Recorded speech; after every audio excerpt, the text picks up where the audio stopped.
JAC సమావేశాలు ఇవన్నీ ఒడిచిన తర్వాత మీరు ప్రభుత్వం మీద ఒత్తిడి తీసుకొచ్చేందుకు సిద్ధంగా ఉన్నట్ట లేనట్ట? ఎందుకంటే ప్రభుత్వ ఉద్యోగుల్లో సమస్యలు ఇంకా ఇంకా పెరిగిపోతున్నాయి. ఎక్కడి వరకు వచ్చింది? నెలకి 700 కోట్ల డిఏ మీది రిలీజ్ చేస్తామని, అంటే డిఏ విషయంలో రిలీజ్ చేస్తామన్నటువంటి గవర్నమెంట్ అన్నమాట మీద నిలబెట్టిందా, లేదంటే ఆ బకాయిలు ఇంకా పేరుకుపోయినాయా? ఈరోజు చూస్తున్నాం మనం. మీరే చెప్పారు, 2 రకాలు చెప్పారు. మరి సమరం అన్నారు, చల్లబడ్డారు అని చెప్పారు. చల్లవలేదు ఎక్కడ.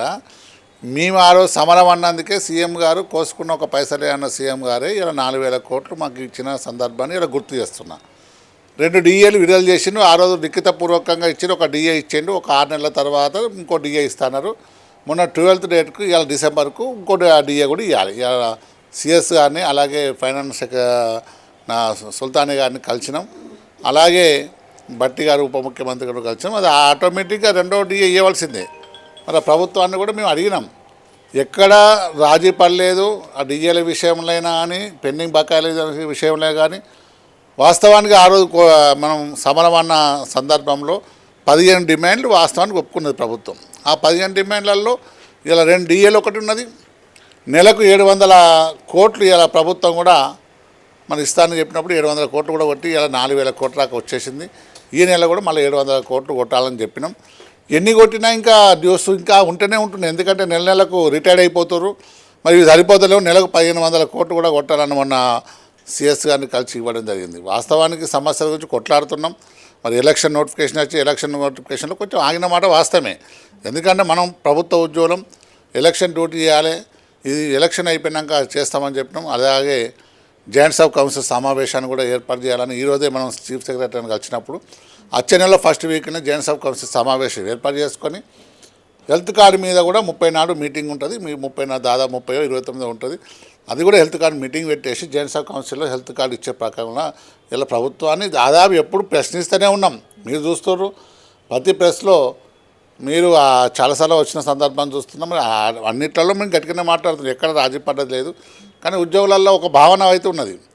ఇంకా గట్టిగా మాట్లాడుతున్నాం, ఇంకా రాలేదు ప్రభుత్వం, ఇంకా గట్టిగా చేస్తలేరని భావన అయితే ఉన్నది. రిటైర్డ్ ఉద్యోగులలో కూడా చాలా మట్టుకు చూసినా ఇబ్బందికరంగా ఉన్నది. ఇలా వాస్తవానికి మా డబ్బులు జీపీఎఫ్ అంటే మా డబ్బులు మేము దాచిపెట్టుకున్నాయి. ఇన్సూరెన్స్ పైసలు అది టైం అయిపోయిన తర్వాత మాకు ఇవ్వాలి. ఇవన్నీ ఉన్నాయి. దాదాపు 4000 కోట్లగా వచ్చినాయి. ఈ నెల కూడా 700 కోట్లు కూడా కొడతాను. ఇంతకుముందే మాట్లాడే సందర్భం ఎక్కడ ఉద్యోగులుగా రాజీ పడతాను. సో ఇప్పటి వరకు మీకు ఇచ్చినటువంటి డిఏల విషయంలో ఎంత అమౌంట్ వరకు ఇచ్చారు, ఇంకా ఎంత పెండింగ్ ఉందని చెప్పే విషయంలో మీరు ఏం చెప్తారు? దీని మీద మీరు ప్రభుత్వాన్ని అడుగుతుంది, వాళ్ళు చెప్తుంది మీకు. వాస్తవానికి ఈ ప్రభుత్వం వచ్చాక 2 డిఏలు ఇచ్చారు. ఇంకొక డిఏ ఈ నెల ఇవ్వాల్సింది. గతంలో 3 డిఏలు ఉండే. వచ్చిన తర్వాత మళ్ళీ 3 యాడ్ అయినాయి. ఈ నెల ఒక డిఏ ఇస్తే మళ్ళీ వచ్చే నెల ఒక డిఏ పెరుగుతుంది. 6 నెలలకు ఒక డిఏ ఉంటుంది. మళ్ళీ 5 బాకీ ఉంటాయి. మేమేమంటున్న ప్రభుత్వానికి డిఏ ఇవ్వండి, పిఆర్ఎస్ కమిటీ రిపోర్ట్ తెప్పించుకున్న తర్వాత ఆ డిఏలు మెర్జ్ చేసి ఫిట్మెంట్ తీసుకొచ్చి ఇలా ఉద్యోగులకు ఆ ఫిట్మెంట్ ఇచ్చేసి పిఆర్సీని కూడా ఇంప్లిమెంట్ చేయాలని చెప్తున్నాం.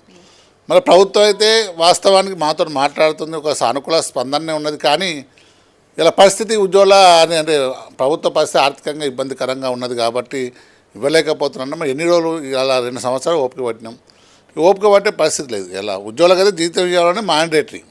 మరి చాలా సమస్యలు ఉన్నాయి. ఇంకా ఉద్యోగుల సమస్యలు ఇంకా ఎన్నో ఉంటాయి. ప్రభుత్వంతో అవన్నీ పరిష్కారం ఒక్కొక్కటిగా చేస్తున్నాం. సానుకూలంగానే ఉన్నది. ఒకవేళ సానుకూలంగా లేకపోతే మా ఉద్యోగుల్లో మళ్ళీ ఒక కార్యాచరణ ఉంటుంది. సో ప్రభుత్వం కొంత ఆర్థికంగా ఇబ్బందులు ఎదుర్కొంటుంది అంటున్నారు. కానీ ప్రభుత్వ ఉద్యోగులకు ఇచ్చేటువంటి ఉద్యోగుల జీతాల విషయంలో కావచ్చు, ఈ విషయంలో అంటే కరెక్ట్గా టైం ఫర్ మీకు అందరికీ శాలరీస్ పడుతున్నాయా, లేదంటే కొన్ని వర్గాలకు ఏమన్నా ఆగుతున్నాయా? 2-3 నెలలు అట్లా ఆగిన సందర్భాలు ఏమన్నా ఎక్కడికన్నా ఉన్నాయా? లేదంటే నెల ఫస్ట్కే ఇవ్వడం గ్రేట్గా చెప్పుకున్నటువంటి సీఎం రేవంత్ రెడ్డి ఇప్పుడు డిఏల విషయంలో ఎందుకు ఈ అలసత్వాన్ని వహిస్తున్నట్టు? ఎందుకంటే మీది డిసెంబర్ 12కే వాళ్ళు ఇచ్చినటువంటి గడువు అయిపోయినట్టు, ఆల్మోస్ట్ 6 నెలలు గడువు. మరి ఈ విషయంలో మీరు ఏం మాట్లాడారు వాళ్ళతో? వాస్తవాన్ని మీరు చెప్పినట్టు ఫస్ట్ నెల జీతం వస్తున్నాయి. కొన్ని చిన్న సమస్యలు కొందరు రాకపోవచ్చు, కానీ దాదాపు 95% వచ్చినాయి. కొందరికి మళ్ళీ 3-4 డేట్లు పడుతున్నాయి. మనం ప్రభుత్వాన్ని కూడా కోరినాం. వాస్తవానికి వాళ్ళు ఇవాళ డిఏ ఆల్రెడీ మనకి ఇచ్చిన జీవోని పొందుపరిచారు. దాన్ని కూడా ఏం చెప్పినా మళ్ళీ క్యాబినెట్ అవసరం లేదు, ఆల్రెడీ ఆ క్యాబినెట్ తీసుకున్నారు కాబట్టి ఆ డిఏ కూడా ఇస్తామని చెప్పాను. దీనిలో రాజీ లేదు. వాస్తవం ఇవాళ పరిస్థితి బాగాలేని పరిస్థితిలో మేము కూడా ఉన్నాం. అంత గత ప్రభుత్వంలో కూడా 3,000 కోట్లు ఉన్నాయి, అప్పుడు 3,000 ఉన్నాయి, బాకీ ఉన్నది. మరి వీళ్ళు అదే బూచిగా ఊకే చూపించి ఎన్ని రోజులు చూస్తారు? ఇలా మాకు ఇవ్వాల్సింది కదా, ఎన్నో పథకాలు తీసుకొస్తారు, కొత్త కొత్త పథకాలు తీసుకొస్తారు. మాకు జీతాలు ఇచ్చే బాధ్యత ఇలా ప్రభుత్వం తీసుకోవాలి కదా. ఇప్పుడు జీతం ఇవ్వకుండా పరిస్థితి అయితే ఉండడానికి వీలు లేదు. కాబట్టి మరి అన్ని సమస్యలు మరి ఇలా ప్రభుత్వం దృష్టికి తీసుకెళ్తున్నాం, గట్టిగానే ఉన్నాం. జేఏసీగా 206 సంఘాలు ఉన్నాయి, ఎక్కడ రాజీ పడం. మళ్ళీ ఇప్పుడు ఎలక్షన్ కోడ్ మొన్న 19 నాటికి అయిపోయింది, 20 నాటి ఉన్నది కాబట్టి నిన్ననే కలిసినాం. సార్, ఈ ఎలక్షన్ కోడ్ అనేసి మీరు చెప్తున్నారు కొంత ఆర్థికంగా గవర్నమెంట్ ఇబ్బందుల్లో ఉందనేసి ఆగుతున్నాం అంటున్నారు. నిజంగా ఎలక్షన్ కోడ్ ఈ స్థానిక సంస్థల సర్పంచ్ ఎలక్షన్స్కి అసలు పార్టీ గుర్తులతోటి జరిగినటువంటి ఎలక్షన్స్ కాదు. అయినప్పటికీ మీరు ఎందుకు రాజీ పడ్డట్టు, ఎందుకు ఒత్తిడి తీసుకురావట్లేదు గవర్నమెంట్ మీద? ఆల్రెడీ ఎలక్షన్స్ రిజల్ట్ కూడా అయిపోయి దాదాపు మళ్ళీ 3-4 రోజుల దగ్గర వస్తుంది. మేము ఎక్కడ రాజీ పడ్డా? నిన్ననే ఎలక్షన్స్ అయిపోయినాయి. నిన్న పోయినాం ఆల్రెడీ. సిఎస్ గారికి అయినాం, డిప్యూటీ సీఎం గారికి అయినాం, సీఎం గారికి అపాయింట్మెంట్ కూడా అడుగుతున్నాం.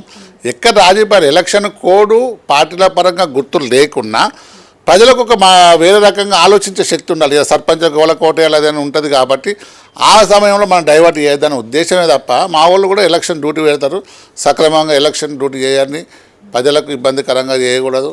మన మంచి ప్రజాప్రభుత్వం రావాలంటే మంచి సర్పంచులుగా పాలన మంచి వాళ్ళని ఎన్నుకుంటేనే వస్తుంది. కాబట్టి ఆగినాం తప్ప మేము ఎక్కడ రాజీ పడలేదు. 2 రోజులు అవుతుంది కదమ్మా.